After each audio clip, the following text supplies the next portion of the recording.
Welcome to a bonus episode of the BumbleKast. I'm your host, Ian Flynn, the Bumble King, and joining me as always is my bonus Bumble co-host, Kyle, JCRB Krause. How is it already September? I know, man. How did that happen? What has this year been? It's been like last year, where it just, it started slow and then flew by. I don't know. Did this year start out slow? Not really, actually. This year feels like it's just blown by since the start. Yeah. But, recovering from trauma kind of makes things go faster, I guess. I guess, except we're still in the midst of being traumatized, but whatever. Yeah. Don't think about it too hard. This analogy is going to get more depressing the more we go on with it. But yeah. Anyway, because all of you out there are just so freaking awesome, we have an enormous backlog of questions. So we're going to be doing double duty for the month of September and quite possibly the month of October. We're going to be doing double duty for the foreseeable future to get your questions answered. Today's Kyle, it's going to be a long show if you keep that up. It's going to be a long show regardless. Yeah. Anyway, today's episode is nothing but priority Q&A from the fine folks who support us on Patreon, through Ko-fi, or are a YouTube member. So let's just get to it and all that beautiful priority Q&A. Yes, roll that beautiful Q&A footage. Right now, priority Q&A, Scruffy Match starting us off. Says, greetings and explosions to you, my Bumble friends. Is that a threat? Probably. Oh. He's in Australia, though. I don't think we have to worry too much. It's the battle of the Mad Bombers, Bean the Dynamite versus Bomberman. Who will be victorious? Which bombastic battler has the best boom booms? It's almost like a strength versus dexterity argument, I suppose. Yeah. Because on the one hand, Bomberman is, a very successful bomber himself. Yeah, I mean, it's literally his name. Yeah, and he's all about precision. He has to go by his columns and rows, and he's survived this long, so clearly he's good at it. Bean, however, plays by his own rules. He'll throw on the diagonal if he wants to. He'll plant a bomb wherever he can happen to hurl it, which kind of goes against everything Bomberman stands for. So I guess the question is Bomberman's professional precision better than Bean's absolute lunacy? And I don't know if I have the answer for that. Man, it would be one heck of a well-matched battle. I do know that. If you have an opinion, please comment in the video below. Let us know which bomber you think would blast his way to the top. Man, Bomberman, I don't know. He's got so much. He's just real good at what he does. Because I mean, it's literally what he's called. It's like he is Bomberman. But I mean, Bean is the Dynamite. So at the same time, his name also has some explosive quality to it. So man, it's really hard. It's really hard to say. Bomberman 64. Apparently, in Bomberman 64, Bomberman can throw in 8 directions. I'm receiving that word. So, I don't know. The stakes have been raised even further. Yeah, but then there's all these walls in the way, like all the time for Bomberman. So, I don't know. It does make it easier to be more directional with your explosions, though. So, yeah, it's tough. It's a tough call. You stumped us, Scruffy. You stumped us. Anyway, here's one from Noni. If Dr. Starline was given the opportunity or tasked to raise a Chow, how would he do it? Would he train the Chow perfectly and make them have the highest level in each ability, or would he be a negligent caretaker and ignore the Chow while he works? You dare imply that Dr. Starline wouldn't be immaculate in the rearing of this adorable little water baby. Oh. He would be precise about the entire endeavor. He would work out exactly what each individual stat needs and how to maximize it. He would make sure that the Chow is enrolled in kindergarten every day. Must learn how to draw those little pictures on the ground, after all. Must raise that intelligence stat, even if it isn't visible.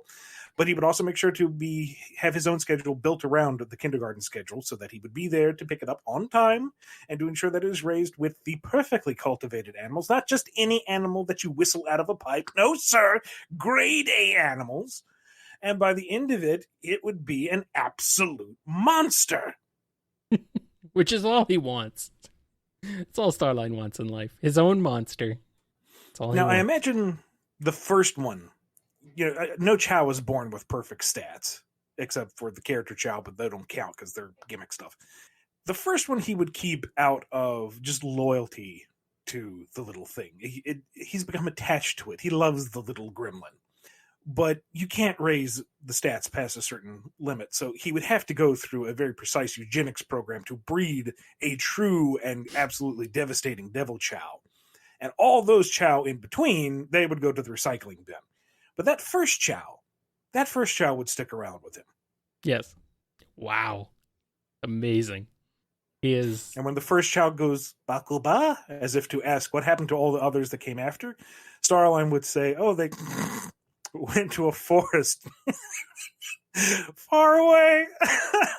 Wow. Never gets old. Man, Starline truly is a horrible, horrible person. Oh, he's vile. He's charismatic. I like it. Nice. Here's one from Off. Staying on the topic of everyone's favorite last of his kind guardian of a large green rock, one of the artists of the Sonic comic recently mentioned on their social media that it was indicated by you that since most of the fandom viewed Knuckles as black, that a human character based on Knuckles should be black. I've seen some fan theories floating around that Knuckles was based on Jamaican/Rastafarian culture, but the only evidence I've seen to support this is that he has dreads, and his color scheme is the same as the Rastafarian flag. Given that everything else about Echidna culture seems to be based on South American culture, mainly Mayan, what's your take on that? In before he's red. This artist claimed it was you who said these things, so I was curious what your views were on X character being based on Y, ethnicity, culture, etc. Yeah, I mean, you could make a case for a lot of things, but I think it's kind of universally agreed that Knuckles is kind of black-coded, and I would say African-American specifically. Mm-hmm. For the Rastafarian angle, you got to remember he was conceptualized in the 90s, and during the 90s there was this kind of, albeit brief, fascination with Rastafarian culture. Right. And it was appropriated hardcore. And Sega was all about what was hip and exciting at the time. I mean, the mark under his neck was originally going to be a Nike swoosh. And then that was changed to just a mark under the neck so they didn't have to pay for the rights every time he showed up. That's how mercantile he was. So you got to take that into account. And while, yes, Echidna culture was definitely more native South American in its tropes, all of Knuckles' musical tracks, his personal track, and those that followed in SA2 were much more American rap in their construction. Yeah. So, but then again, echidnas are very specifically Australian animals. And to say that he's black-coded is a very broad definition, because it's not like it was ever really meticulously crafted one way or the other, I don't think. It's just what seemed to be popular at the time. Mm-hmm. And you could probably be more cynical in that analyzation, but I don't want to go there. Right. Number one, I'm not well read enough to make an informed opinion about it. And two, I don't want to bite the hand that feeds. Yeah. But overall, I think that if you had to single out a single ethnicity, Knuckles seems to be collectively a little more that than anything else. Sure, the ancient echidnas were Mayan-esque, but none of that translated into Knuckles himself. That's kind of like, here's the cool thing we're doing for Sonic Adventure. Yeah. That's it. You can't really hear the frustrated gesticulation I'm making, but there you go. The only time I really I can specifically recall him being directly viewed as kind of Jamaican or Rastafarian was actually from the Brady Games. I think it was Brady Games. Whoever did the strategy guide for Sonic and Knuckles, one of those publishing, they wrote him with a Jamaican accent He said "mon" a lot in that. So that's probably not official, obviously, but that seems to be at least what the writers of that particular guide did early on. So kind of interesting. Yeah, and there's a lot of errors and stuff in that made by third party. Yeah, it's true. Yeah, so not the best, not the best source for anything really. Now he's going to be voiced by Idris frickin' Elba in the movie, so... Yeah, perfect. That guy could voice anything, really. Oh, I'd listen to him read the phone book. I mean, come on. Yeah. Here's a question. Watch him read the phone book. He's really cool, okay?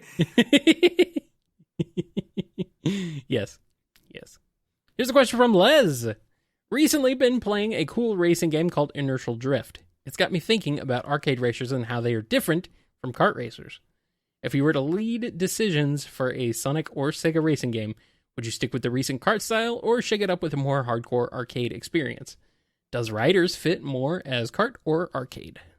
Kyle, I feel like you are better at handling this one than I am. See, the line between a kart racer and an arcade racer is very, very small. Because do games with realistic or even real licensed cars, but also with Mario Kart style weapons, is that an arcade racer or is that a kart racer? I don't know. It's a bit of both, maybe, because you're not driving carts, but you do have weapons. It is a kart style game, and that's usually the distinction, I think, is weapons or no weapons. Seems to be the distinction. Honestly, I would probably keep the style that they had going on for Sonic and All-Stars Racing Transformed and just keep building on that. Mm-hmm. That would be my thoughts on it, because that game is fantastic and still absolutely holds up and would be a great Sega competitor to Mario Kart if they really wanted to lean into that heavily. So, and as far as an arcade racer from Sega, I would want to do something actually, like if I wanted to do just a straight up more traditional arcade racer without weapons and with more skill involved, I think it would be probably something along the lines of actually maybe like Hot Shot Racing or what the 90s arcade racer, that indie game that never came out, was kind of supposed to be. It was like a variety of cars all inspired by different arcade racing game franchises all come together. I think something like that would be really cool. But, I mean, we already kind of have that with Hot Shot Racing, so I feel like it would just be kind of retreading the same thing. But, you know, it'd still be nice to have that Sega spin on things. All right, here's a question from Speedweed. Shadow the Hedgehog, but you have the movement and physics of a modern-day boomer shooter mixed with the philosophy of speed from the Sonic games. Think Dusk, Ultra Kill, or even just old classics like Quake when it comes to those boomer shooters. Would it be fun, and would it finally convince some people to let them use some pyro power here and there? Boomer shooter is not a term that I've heard applied to these games, but it kind of makes sense, I suppose. That hurts the prophecy of when our culture completely collapses into anarchy, but I suppose. I hadn't ever thought of it that way. But all games like that really need to be first person. They do rely heavily on speed, though, too. They do. Like Doom is very fast paced, and Quake. But too. You have to be first person because I feel like that third dimension makes your aiming and your platforming all the more difficult. Yeah. This is out of my wheelhouse. So those who are experienced players, if I am wrong, please educate me. But I feel like it's that first person element that makes the speed and the hair trigger reactions reliable and doable. And if you're first person, you don't see Shadow. And at that point, you're kind of losing the point of the franchise. Yeah, Like, just have him throw out one-liners every few seconds. It'll be fine. I mean, at that point, it's like it doesn't really matter if you're shooting Wispons or Quake weapons, and it really doesn't matter what you're shooting necessarily. I don't know. I am not immediately thrilled with the idea. Gordon Freeman is a beloved character, and you pretty much only ever see his hands while playing the game for the most part. So, all right. I mean, you can still have good characterization even from a first-person perspective. But Gordon's character is defined by the NPCs and their interactions with him. He himself doesn't really emote. That's true. And Shadow, although we've talked around what his characterization is or should be, is very much a character. Right.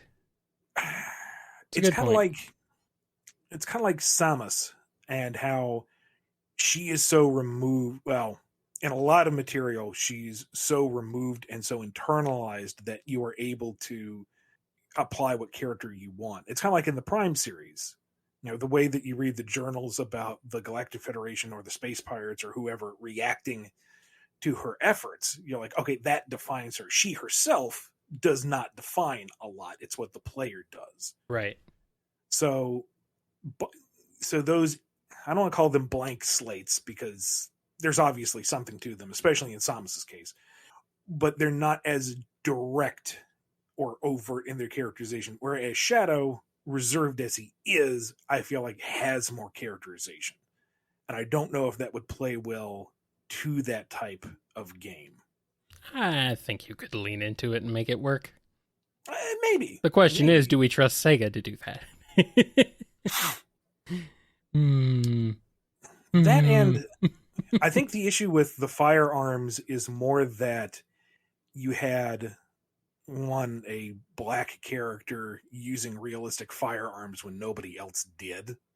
And you have the bright cartoony animals using semi-realistic firearms to gun down people. It was a very the tone. It was a very disparate tone from the art style and the visual look of Sonic characters versus realistic looking weapons, and it was just very awkward and something. Like it was so beyond the pale as far as edginess that it just looped back around into becoming extremely silly again. Like, I honestly wonder if Shadow's game would have been better received if they had cut the other Sonic characters out entirely. That's possible. Like it was just him, maybe Rouge, maybe Omega, but if they had made it a truly standalone Shadow game, then it would have felt more like a spin-off franchise. Versus including all of them, which really created the dissonance. Mm-hmm. Kind of like how, the Yoshi games are, they're clearly Mario games. Yoshi is a Mario character, but the Yoshi games feel different because they have such a distinct visual and play style. Yeah. Whereas Shadow was Sonic Heroes, but with guns. And only Shadow. For the most part. So, yeah. I mean, I think Forces introduced a nice middle ground with the Wispons. They are firearms and melee weapons, but they're bright and colorful and cartoony. So you could, I feel like, do a Shadow game with the weaponry, but you would have to step away from the grimness a bit and embrace the cartooniness a bit more. A little bit, yeah. I mean, you could still have a little bit of it, I think, but you'd have to kind of step away from making it just so over the top edgy. Yeah. I mean, even if you want to keep the questionable morality system, have a branching path in mid mission where Shadow can either rescue someone in need or go take out the enemy. And one is pragmatic, but one is more heroic. So you still have the idea of, if you go the more pragmatic route, you're leaving someone in need, which is a fairly dark idea in and of itself, but you don't have to make it too dark.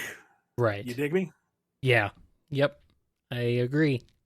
Let's move on to our next question here from none other than Dove.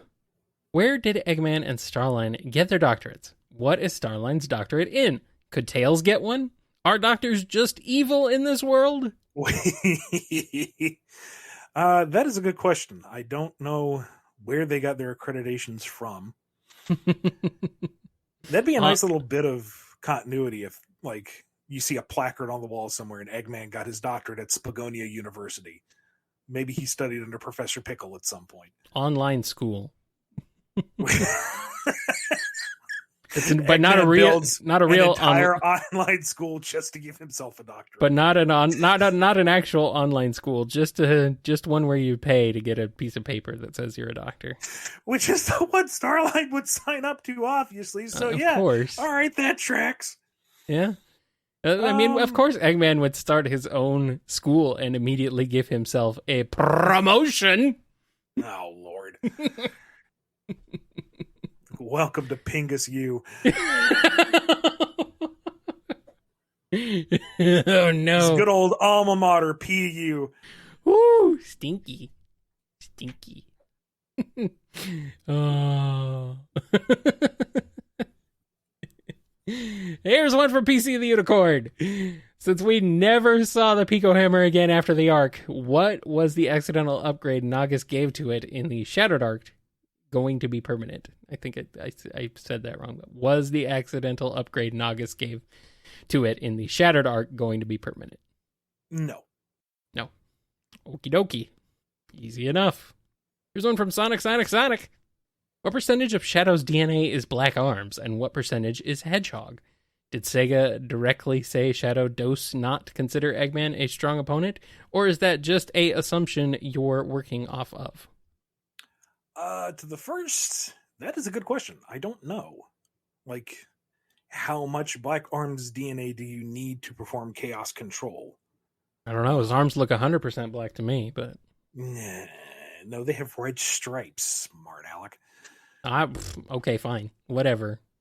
No things. Gosh. Of course, the Biolizard could do that too. So was that like injected after the fact, or I don't know. But I don't know. I really don't know. Obviously enough that Black Doom could get some kind of mental control over him, but beyond that, who knows? I guess it enough to affect the colorization, because that seemed to be a defining characteristic. Although I felt like most of the Black Arms looked more gray than anything else, and Black Doom was brown. Whatever.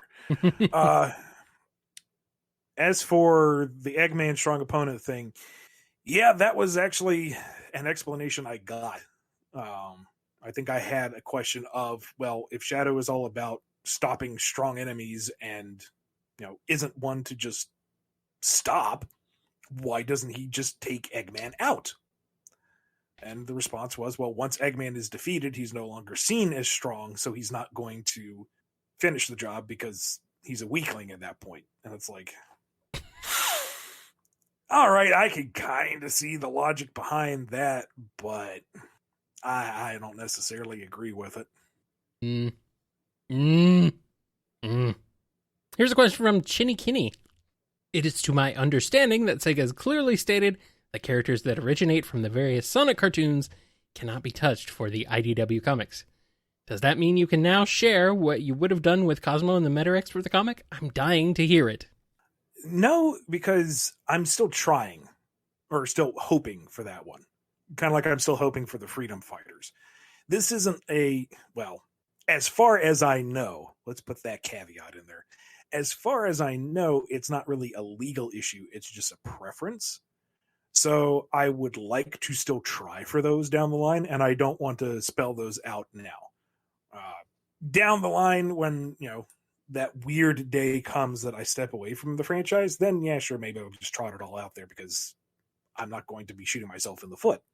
Hopefully at that point. But for now, I still held out hope that we can do the Freedom Fighters. I still hope that we can maybe do what I would think about for Cosmo and the Metarex. So just put that on the shelf for right now. And here's a question from Sony. I has question. Been trying to wrap my head around on how Team Sonic Racing fits in the IDW-verse. The only thing that's throwing me off is Zavok, since he worked for Eggman, begrudgingly of course, in the game, but in the comics he's shown to want nothing to do with him. How does this fit, oh wise king of the Bumbles? Wise, you say. Let's not go too far. Right now, I don't think it fits in anywhere cleanly. It's just its own thing to the side. You might say that it could fit in before the comic, like maybe before Forces happened, or maybe between seasons 1 and 2. Zavok's inclusion was weird in Team Sonic Racing, but there seems to be a lot of weirdness with that. So I don't know. Right now, the easiest thing to say is it doesn't. They seem to really want to keep the Zeddy around, even though they've only appeared in the one game so far. They've never returned for any of the other games after, which I guess has not been very many, except for Team Sonic Racing with Zavok. No, so Zavok was in Forces to a degree. Was he? Oh, that's right, he was. Okay, yeah. Okay, never mind. You're right. And they do show up in the mobile games to some extent. Yeah, but a lot of things show up in the mobile games that... but not Infinite.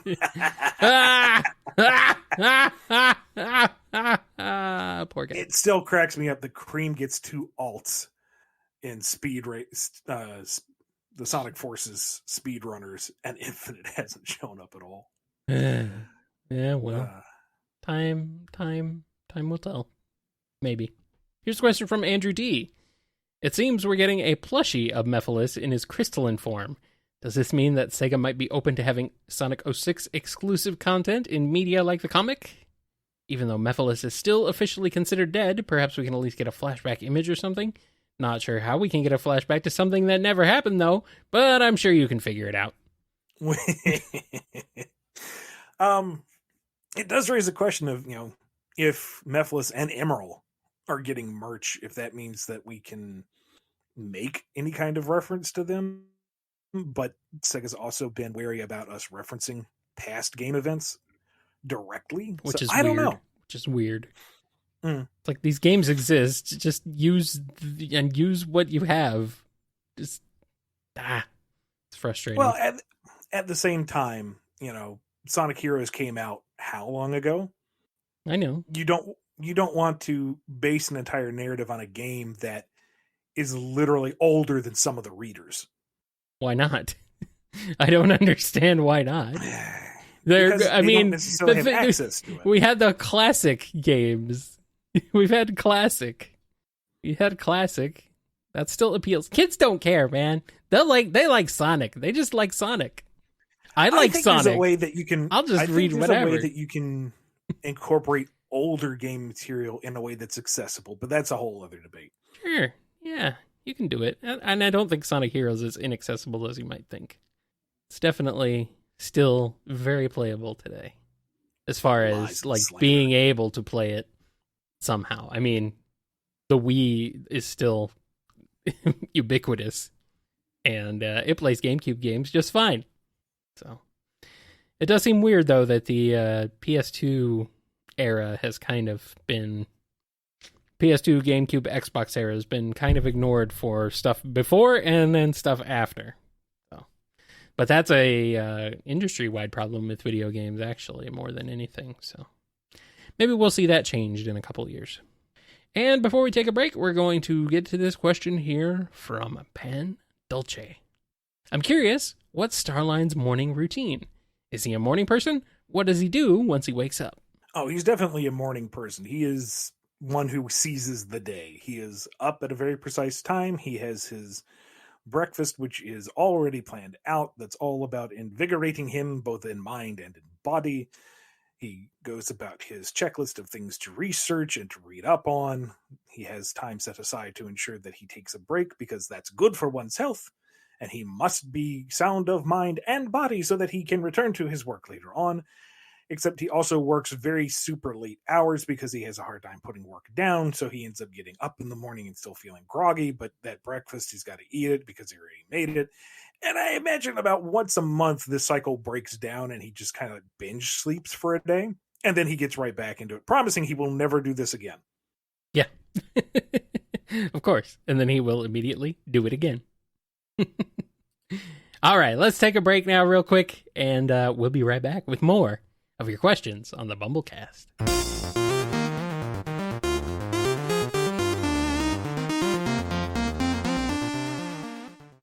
Here's a question from Eggnog Pound Cake. I thought the free comic book day special was great. I love making stories and doodles, but I'm super nervous about sharing my interest in art with others, even under a pseudonym. Have you ever been nervous to share your interest or art with family, friends, or outsiders? Number one, I wonder if an eggnog pound cake would work. Could you use eggnog to make a pound cake? I don't know. Maybe. Or maybe you could have eggnog with a side of pound cake, but I don't know. You could probably do it. Sure, but... Anyway, yes, when I was younger, I was absolutely terrified, but also I really wanted to show off stuff that I thought was very clever or that I did a good job with.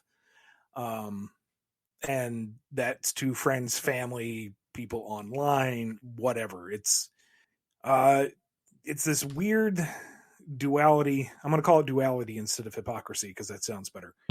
Where I'm very nervous about going into meetings or in front of groups of people that I don't know or anything like that. But if you put me on the stage, if you put me behind the booth during convention, if I have a platform to perform from, I'm in my element. I'm perfectly fine that way.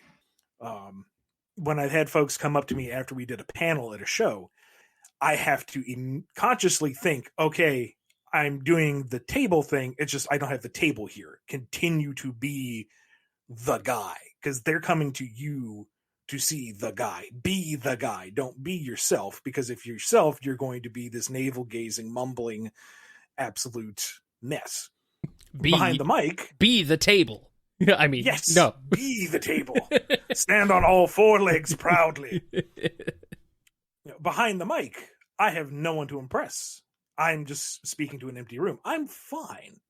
But, taken out of the element without that imaginary barrier, it's like, oh God, please like me. Ah. So that's gotten better over time. I think I've had enough successes that I feel confident enough that I'm like, here, this I have done. Isn't that neat? But that's a lie, because putting Drogoon out there, I was sick to my stomach. It's like, please like it, please like it, please like it, please like it. And now that we're redeveloping it, it's kind of, on the one hand, oh God, what if they don't like the new look? What if this new approach fails? What? And on the other hand, it's like completely out of spite. I'm going to do this because I want to, damn it. Yes. It's getting out there, hot come hell or high water. So what you have to do, Eggnog, is, find the courage to put that out there and have enough faith in that you like what you've done, that it's good. Maybe it needs revision. It won't be to everybody's liking. There will be jerks out there who tear you down just for the sake of tearing you down, and it's going to hurt. That's all there is to it. I won't sugarcoat it. Sometimes it's going to suck. But the alternative is to not put it out there. And then that's not nearly as much fun or nearly as satisfying. So take the plunge. Get it out there, and it'll be terrifying and uncomfortable. It absolutely will. But the first positive feedback you get gives you a thrill and a warmth that defies description. Yeah. I feel more like Eggnog in this situation. I feel more like Eggnog Pound Cake in this situation. I'm kind of always been kind of terrified of putting anything out there. That's why, just don't do anything. There we go. Perfect. Solves that problem. It's terrible. It's probably a terrible thing. Oh, well, maybe I'll get over it someday. Here's a question from the Hobo Joe. Why is the Bumble King logo an alligator? Or is it a crocodile? Seriously, it's been bugging me for a while now. What's the story behind the name? Are you just a big fan of bees? If not, what the heck is Bumble? We've gone over this before, but it's been a while, so a nice refresher might be in order. Absolutely. The Bumble King is the reigning monarch over all bee kind, obviously. Uh-huh. Appearances mean nothing. That is the Bumble King, and all bees love their king. As they should. The real answer to that is I was bored during my AP science class, and we were going to go on this big trip down to the Okefenokee Swamp. And the front of the booklet had this, kind of stock art, alligator, crocodile, large aquatic reptile on it. And I just doodled little bingo ball antennas on it and a bunch of stripes on the tail. And then a little cartoon bee is going, "We love our king." And then in a little thought balloon head, it'd say, "I am the Bumble King." And I thought, this is so stupid. It's kind of memorable. I wonder if I could turn that into a brand. And that's why we're here today. And here we are. We are bumbling all over. Absolutely. I love bees. They help make our food. They do. They're very important, but they are in trouble. So, someone is accusing you of, or asking if you plagiarized the Bumble King logo. No. This was like a photorealistic thing. Oh, okay. The super easy to draw tiny bit of lumps is all me. Okay. Here's one from Diane W. Which female idol or band of the 90s, 2000s, or 2010s, or genres of music in general, would each of the girls of the Sonic cast be into? I have no idea. If you asked me who was your favorite pop idols of any of those eras, I would just kind of stare at you blankly. I am illiterate when it comes to music history. You don't know Britney Spears? Come on, man. Well, okay. When was she? 90s? Early 2000s? Yes. Okay. There you go. That's one. Okay. Christina Maybe Aguilera? Also the 90s, early 2000s, and actually still today is Hannah Montana, Spice Girls. Those names sound familiar, sure. This is a common thing between me and Aaliyah. A radio will come on the station. A song will come up on the radio. Uh-huh. And she's like, "Oh yeah, it's this one by whoever." And I'm like, "Oh, okay." And she's like, "Do you not know that?" Or she'll make a joke off of some famous song lyric that everybody would know. And I'm like, "Uh-huh." I'm missing the reference. And how do you not know this artist who defined like the genre and the era? And I'm like, I'm sorry, I don't know. I am really, really, really bad with all things music. Except you can sing your heart out, buddy. You're great at that. Oh, sure. I can't read music, though. Well, that's fine. There's a lot of people who perform music that can't read it. Well, I also took chorus for like 3 years. You think I would have picked up on something? I guess. Whatever. Reading music is hard. It is. Better to just feel it out. But Kyle, if you have any suggestions, go for it, because I am useless here. It's hard to say. I'm not as well versed in like girl pop groups and stuff like that. It's hard to tell. I mean, you could kind of listen to their themes, I suppose, from Sonic Adventure and Sonic Adventure 2 and get kind of a feel for maybe what they might be into, maybe. But then again, those were very jazz-based more than anything, at least for Amy and Rouge. I don't know. For some reason, I feel like Shadow would be really into Billie Eilish, but that's neither. The girl, he's not a girl. And, yeah, I don't know. That's the only thing I can think of right now, which is weird. If you have any ideas, leave them down in the comments below and let us know. Maybe Amy would like early Britney Spears. Maybe. That's about it, though. That's all I got. Here's one from Wolfsbane. Are you ever surprised how much background characters like Lanolin become popular with the fans? I shouldn't be, but every time. Yeah. It's like, they'll figure something out well before I want them to, or they'll latch onto something that I didn't intend them to latch onto, and it's like, okay, You gotta adapt. Yep. It One was second, I need to lanolin. adjust my mic. Okay. Sorry, it was drifting down and I was chasing it and I didn't want to interrupt anything. Whee! Thumping and stuff. No problem. So you weren't even behind lanolin, right? That was just something that, who is it? Evan? Adam. Okay, Adam put in he included her in the background a lot. So Yeah, the script just called for random villager, and he did a sheep character. It's like, oh, that's neat looking. And then for funsies, he did a turnaround and said, let's call her Lanolin. And the fandom just went, mine. Yes, consume. They seem to love anything that, like, if they're a named character or anything in the background, like any new character seems to get like a lot of love. Like look at Surge and Kit. They don't even have to be named. Like, yeah, I mean, like there was in the very first issue, the villager who is armed with a hammer with Spawn, and Sonic, rescues them and leaves. So they're on like 2, maybe 3 panels.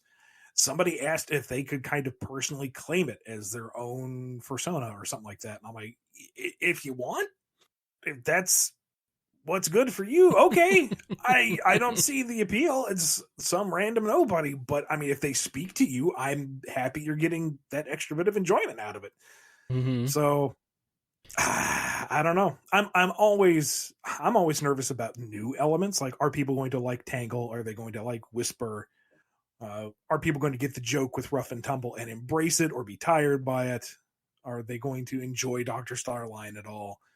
And thankfully, yes, they've been just embraced with open arms. So that's always a concern. But yeah, the background elements, it's like, okay, who is the NPC that's going to turn into the new fan favorite? Like even like Jackal Squad in the Sega comics, they had no names. They had no designs. Like Infinite had a design without his mask, and his sword had a specific design. But like Jackal Squad didn't even have a set number of members. Adam was given carte blanche to just do whatever, and they're never seen again. And the fandom has named them and I think given them personalities and just spun straw into gold. So I really ought to stop being surprised, because this fandom, if nothing else, is full of creative energy like nothing else. Right.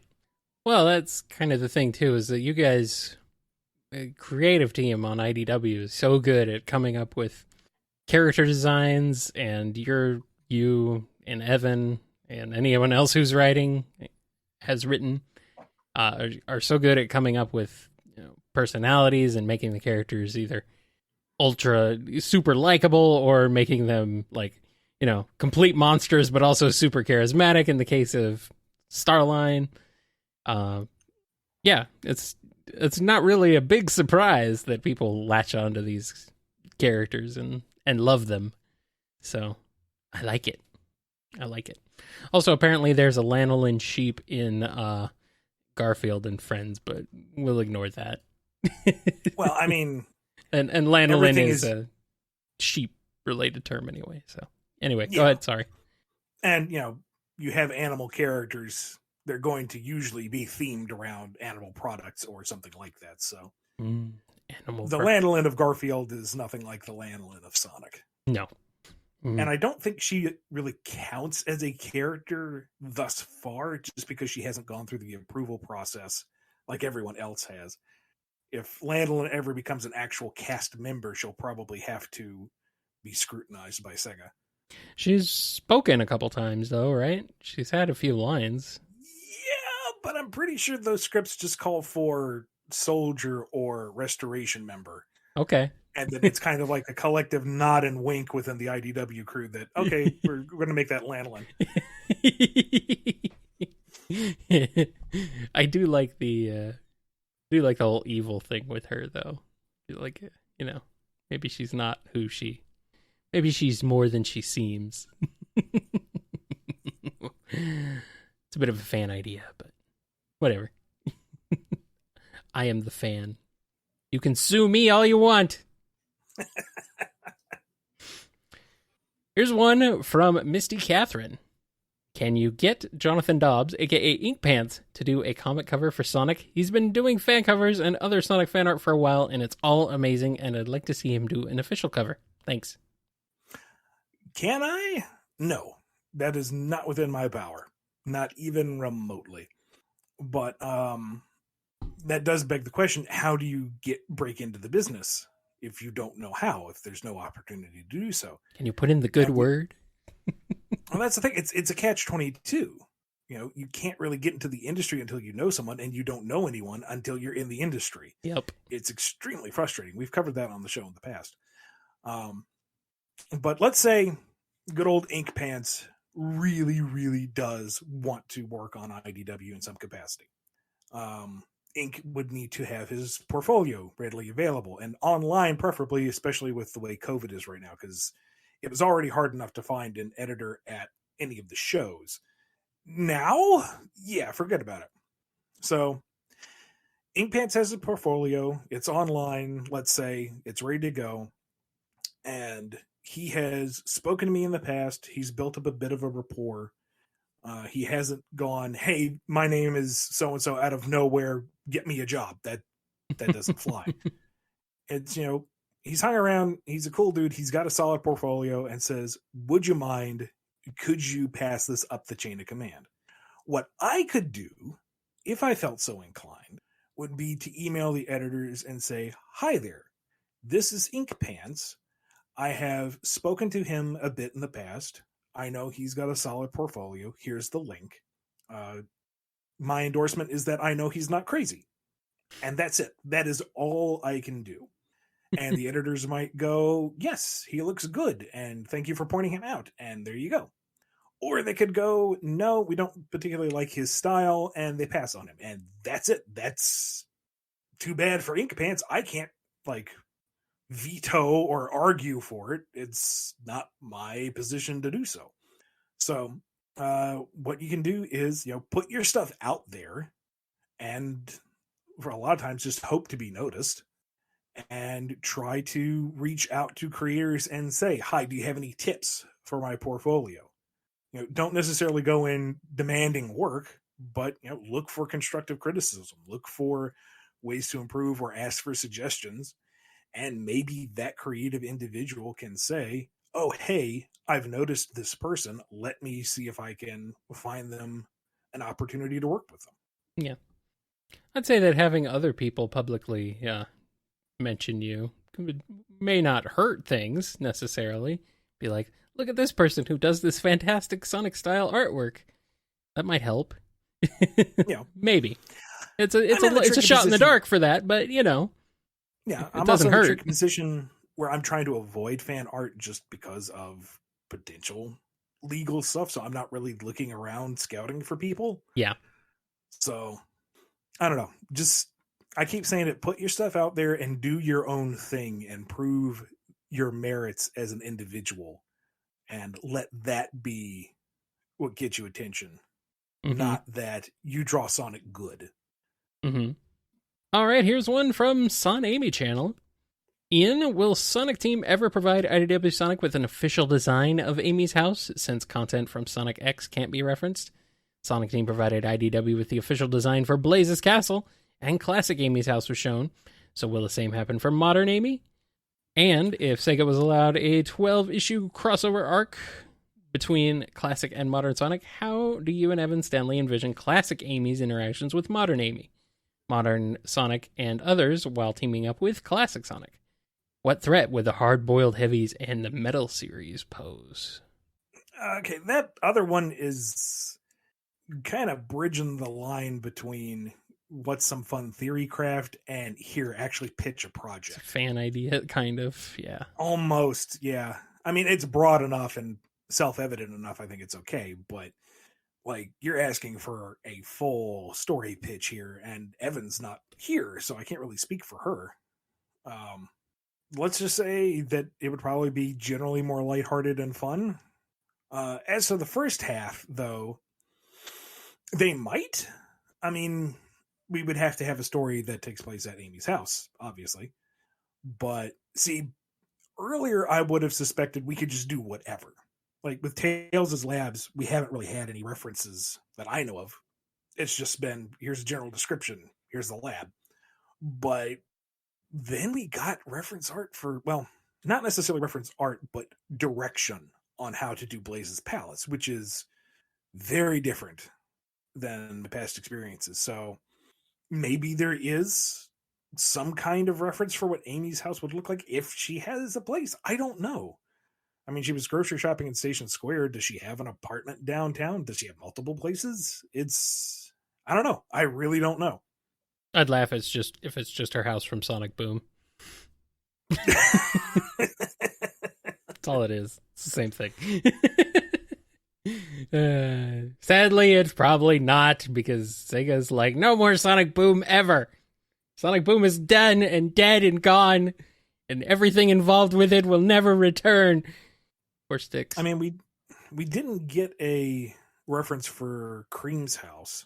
Mm-hmm. But then again, we also were able to say it is in Floral Forest without it getting pinged, which kind of surprised me. So, I don't know. Well, I guess we'll move on to this next one here from Danny the Light. So, got a question. Since Coconuts was in the Genesis Classic Sonic games, would that mean that you can still use the super special Sonic Search and Smash Squad, Scratch, Grounder, and Coconuts in the comics? Or no? I missed them. No, for those specific incarnations, because those are the cartoons versions. Yes. But we should be in the clear to use the Badniks themselves. Yeah, it's just, if we see a Coconuts Badnik, it's going to be just the grenade throwing monkey bot. It's not going to be the toilet plunging one with aspirations of greatness. So guess that's true. I guess that's what he did. But yeah, those three are based on pre-existing Badniks, so you could probably at least get away with using those, but the exact Adventures of Sonic incarnations of them, yeah, probably not. Here's a question from Scurvy Proudhog. In regards to Sega not wanting to use materials and elements from the old Sonic TV shows, I do think it makes very much sense. As good as Sad AM is, for instance, it's not a good representation of the Sonic franchise as it is now, with the characterizations, elements, designs, and so on. The show is good, but I totally get why Sega isn't doing anything with it. However, there is something that I have been wondering. In regards to the debates and campaigns regarding Sally for IDW and so on, what is stopping IDW and or Sega from creating their own version of Sally Acorn? One created to fit the IDW canon from the start. Like, you just keep the name, core personality, make her recognizable, but you change more or less everything else about her. New design, new backstory, new relation to Sonic. Heck, maybe she's not even a princess, etc., etc. Basically, a new incarnation that is created to fit within the current canon and also rid of any potential legal baggage. I mean, if Sega can introduce game characters that originated from the old Sonic manga, but any ties to the manga are removed, I really don't see why IDW couldn't make their own Sally. But what do you think? Well, here's the thing. The whole point is to bring Sally's character back. And she would most likely be updated to fit the present Sonic aesthetic. So, there would be changes, probably a lot of what you suggested. The point is, that's Sally. That is the trademarked character name, which, from my understanding, Sega should own outright. It's just her existence is a reference to the old cartoon material. Mm-hmm. If we're talking a full, wholesale reimagining of the character to the point where she is only Sally in name, then that's not Sally, and that misses the point. Right. Who cares? If it's Sally Acorn, the dog of no royal lineage with a completely different personality, that's not Sally. That's not going to satisfy anybody. It's just a new character. That's Sally Walnut. Yeah. Not Sally Acorn. Sally has enough core elements that she can be recognizable, and even with a new coat of paint, would still be Sally. Someone who is tactically minded, someone who is pragmatic but also compassionate, a gymnast in nature, not necessarily a combatant, although you could go back and forth on that. She's had a few interpretations. And Arguably, keep the royal lineage. It's kind of an anchor, but it's also kind of one of her defining traits is her title. Mm-hmm. So I feel like those are things that you need to have Sally. And if you're going to do that, it has to be Sally. It has to be that character. If you change everything but the name, then you've just created a new character, and that's not making Sally fans happy. And that's the whole point. It's to bring back the character. Right. It's kind of along the lines of when we did the post reboot and we were taking kind of inventory of what we could use. And it's like, okay, the Sad AM characters are free and clear, but let's take this opportunity to update them to make them fit with the rest of the Sonic cast. And we were looking at Thrash, who is wholly an original idea on my part with designs by Tracy Yardley. And we should have been able to bring him in. Except he was so tied to the old material that by the time you reinvented him to be, working in post reboot, he wasn't the same character. All it was the name and the design. And at that point, you might as well just do something new. So at least that's my thinking. Like, I can't speak for IDW or Sega. I don't know what everybody's thinking in that regard. But as far from where I'm sitting, if Sally comes back, it needs to be Sally. As close as you can get. As long as she's got those core elements, it'll be okay for most people.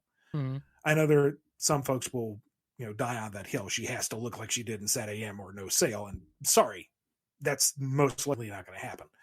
But if it's the core elements and it's Sally, then yay, we got Sally back. If you change everything, then it's not Sally. And then there's really no point to it. Yeah. I can see what Scurvy is kind of asking, but it's at the same time, why not come up with just something new if you're going to change that much about the core of a character, then yeah, it doesn't make much sense to.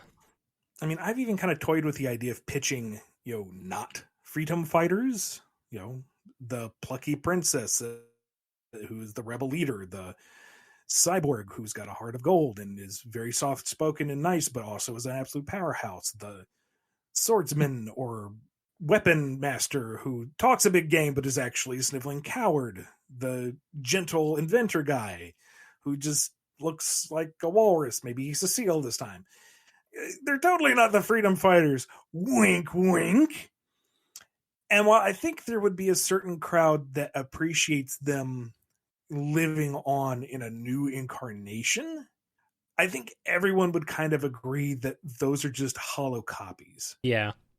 Part of the appeal is the freedom fighters. It's them. And if they have to be updated a little bit to match in modern times, so be it. But if you're just making a copy, it doesn't feel quite right. You might as well put that effort into making something new. Yeah. Yep. I agree. Here's one from Sid. This is both super important and also super trivial. At the end of issue 36, we see Dr. Starline with a live, laugh, love mug.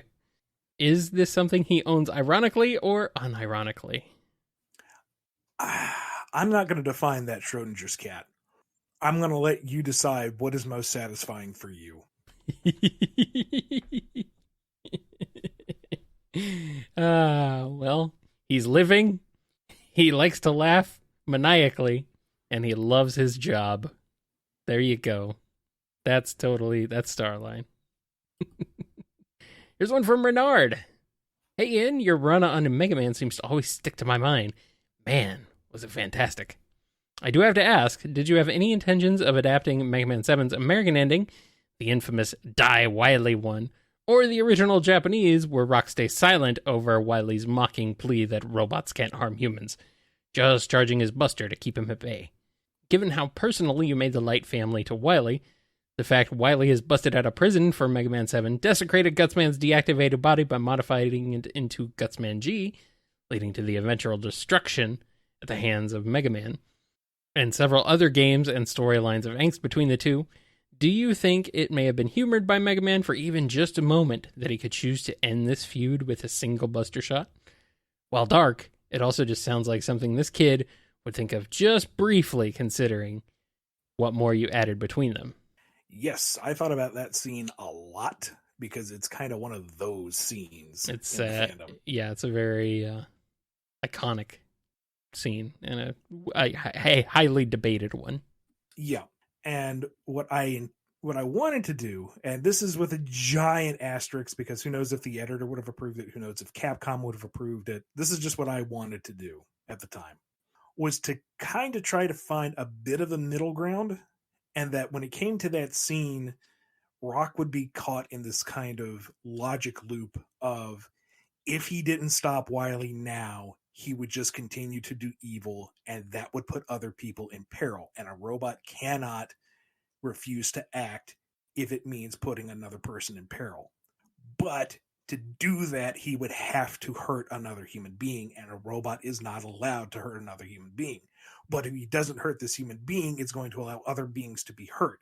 But if he does it and he just keeps kind of going over that, and that the poor localization would be just transcribed and showing his kind of logic circuits breaking down so he can't even speak coherently at this point until he just kind of locks up and hard freezes in his system. So he's aiming, but he's not really online anymore. And that would be it. That would be how I'd approach the scene. Man, real damn shame we never got to that point. Only problem is, as cool and as heart-wrenching as that scene is, how do you do 8 and forward after that, you know? The poor kid has been through so much. How do you maintain that happy, bubbly innocence that is the classic series? So, I don't know. We would have crossed that bridge when we come to it, I guess, in like, God, what it would have been, 2025? Would it have been that long? You were up to Mega Man 4, weren't you, when it was over? Yeah. So, you probably would have had another few years. It would have been somewhere in the 2000s. So we'll just say 20XDX. Bingo. Perfect. You got it. Nailed it. And our final questions this week come to us courtesy of Blue Title Gamer. To Ian, between Tangle, Whisper, and Belle, what are your favorite aspects of each of the 3 girls? Also, do you feel that they could work as a team together, or just Tangle and Whisper doing their own thing? Tangle, I love her energy.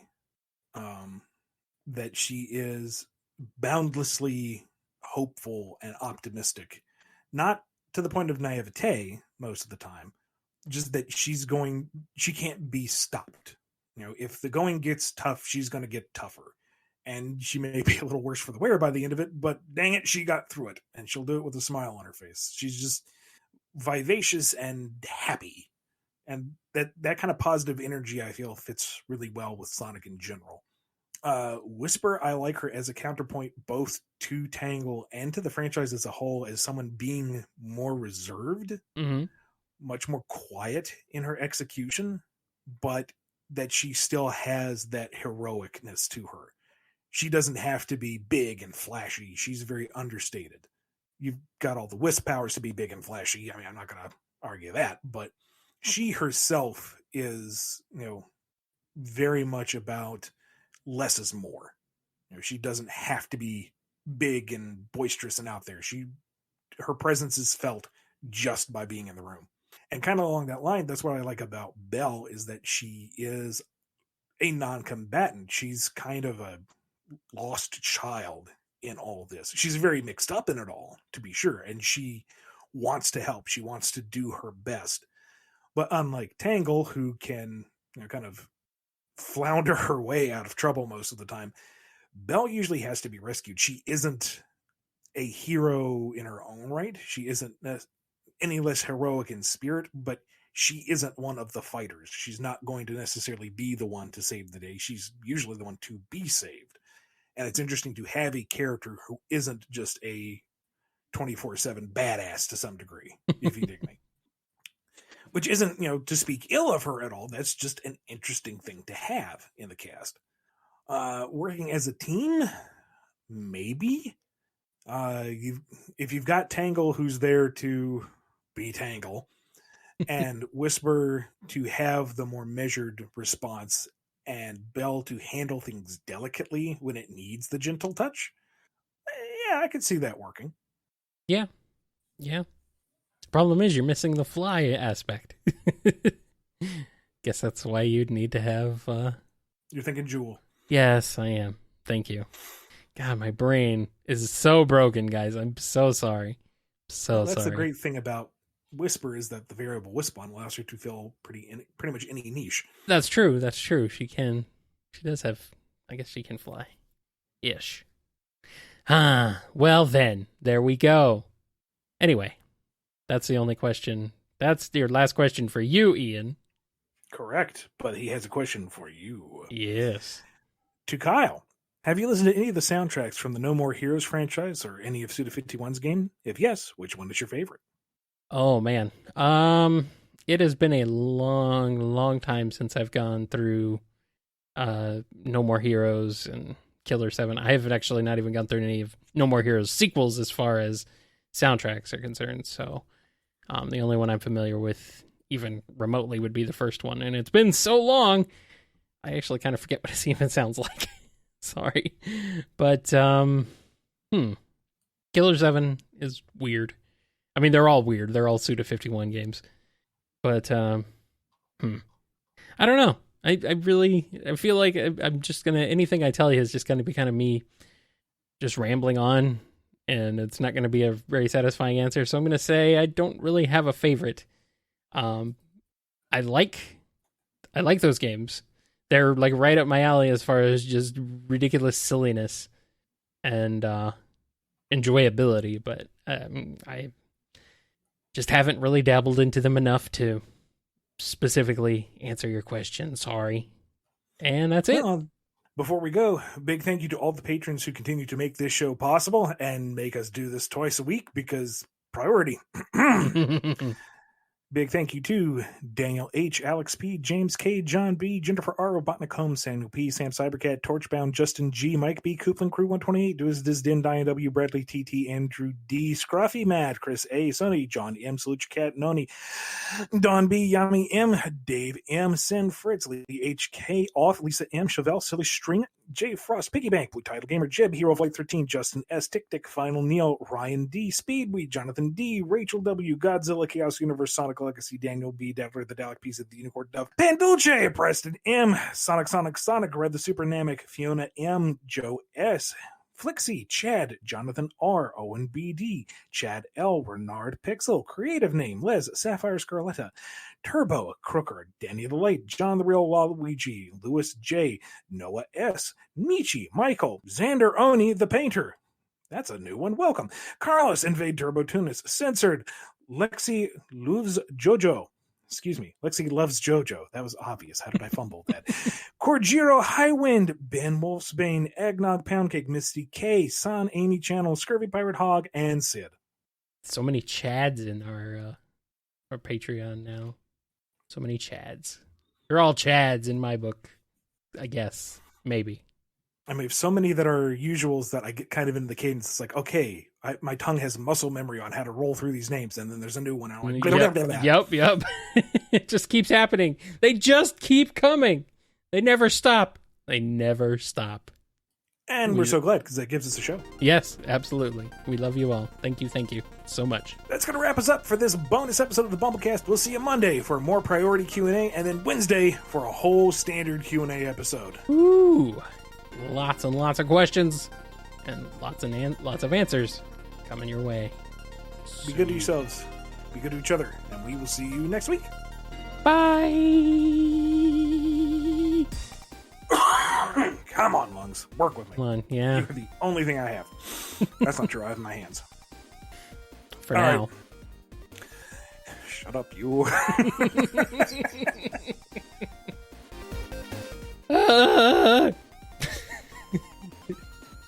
You all right there? Yeah, I'm fine.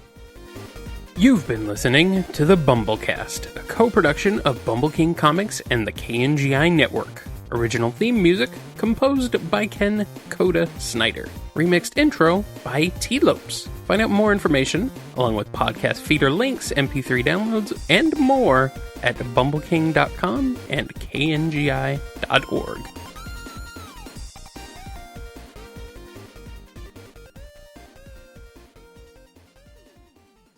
Sounds like somebody's home already. Uh-uh. Uh-oh. Uh-oh. Uh-oh. You're in trouble. Yep. We just finished. What? Recording show. BumbleKast.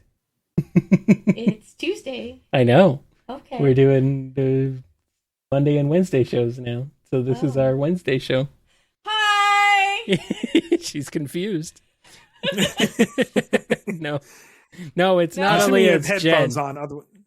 I'm assuming you have headphones on, because otherwise Nope, I'd say hello. not an Aaliyah. Yes. Ian says hello. Hello, Ian. Hello. Yes, I do have headphones on. Okay, we're done. We're done here. Yes, it is a wild Jen. I gotta go, I guess. No, you don't. Okay. You don't gotta go. Have a good night, everybody. See you later. Bye. All right, bye. I'll go instead. Okay.